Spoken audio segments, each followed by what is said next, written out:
Joining us now is Conservative MP for St. Boniface in Manitoba, Shelley Glover. Thank you so much for being with us. You wear two hats. You're a Member of Parliament for the Conservative Party, but you're also a police officer. You have been for 20-some years. And the reason you took a break from policing to become a politician is why? Well, thank you for doing this, first of all. And the reason I decided to leave policing to become a politician is about the criminal code.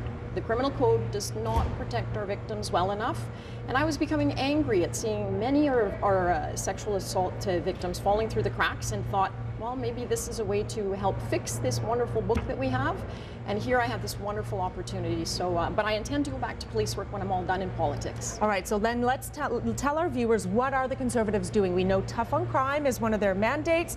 What are they doing for number one, toughen sentences, minimum sentences for people who abuse children?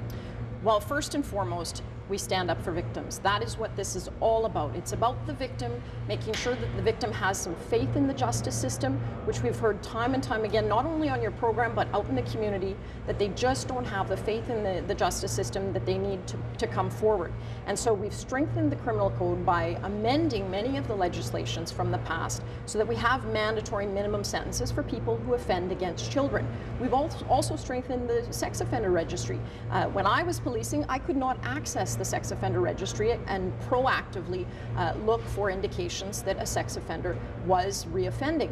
And now it is available to police. We've also said that when convicted, DNA is mandatory.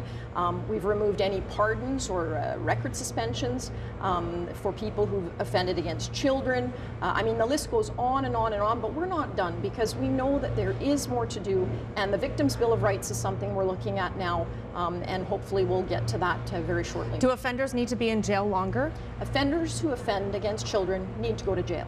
I want your reaction to this survey that just came out yesterday by Justice Canada, that 2/3 of Canadians who are the victims of sexual assault have little to no faith in our justice system. Are you surprised at that? This is nothing new. I mean, I was policing in 1996 when I was dealing with sex abuse victims, and they felt the same way. But I do see an increase in faith in the justice system with the mandatory minimums, with the guarantee that the offenders will be incarcerated where they can get treatment. Many of them will not go to treatment on their own, but in jail they are afforded the opportunity to get treatment, and many go on successfully not to reoffend again. I just want to ask you one more question. The Sex Offender Registry list in Ontario is not public, but in the States we do see lists made public.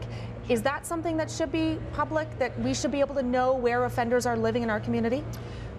Well, there's two different systems that we have for notifications. We have a community notification. So in Manitoba, for example, if there is an offender who's being released who is a high risk to reoffend, we actually do put out community notifications. Of course, there's a number of criteria that must be met before doing so. So it does give the opportunity to community members to be aware that this person is to know that coming. that offender's in their community. Exactly. But they don't specifically say where he's living. No, but they give you a general idea. The north part of Winnipeg, for example, is something we would frequently refer to. And then, of course, we have the Sex Offender Registry, which is different. Those are convicted sex offenders, which is a tool for police. We are collecting plates now where we never did before, thanks to our government's legislation. I loved that the police officer suggested to people, when you have this instinct that tells you something's wrong, report it. Now, if you report a plate of an offender, we can look at the Sex Offender Registry when we never could before. We can prevent crimes from actually happening, where before you had to wait until a crime happened, a sex offense against someone, before you could access the registry. Police have those tools now at their disposal. Okay. Speaking both as a Member of Parliament and a police officer, Member of Parliament for the Conservative Party, Shelley Glover, thank you so much for joining us.